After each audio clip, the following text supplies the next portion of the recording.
આજે માર્કેટમાં જે થયું એ રેલી નથી, એ ક્વાઇટલી કંટ્રોલ શિફ્ટિંગની શરૂઆત છે. નમસ્કાર મિત્રો, માર્કેટ મોડ 25 માર્ચ. આજે માર્કેટ ગ્રીનમાં રહ્યું. Nifty 394 point, Sensex 1200 point. તો રિયલ સ્ટોરી સ્ટોક્સમાં છે, કેમ કે ઇન્ડેક્સમાં સ્ટોરી નથી. એફઆઈ હજુ પણ કેશમાં 1805 કરોડનું વેચાણ કર્યું.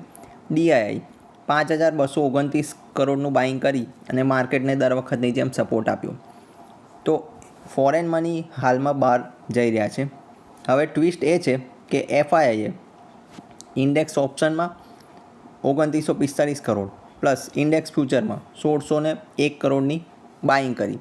એટલે કે સ્માર્ટ મની સામે બારણેથી નહીં પરંતુ પાછલા દોરથી એન્ટ્રી કરી રહ્યા છે.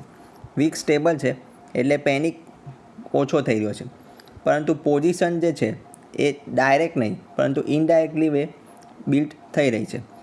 તો આ રેલી જે છે એ પાવર શિફ્ટ છે વીક હેન્ડથી સ્ટ્રોંગ હેન્ડ તરફ. જય હિન્દ, વંદે માતરમ.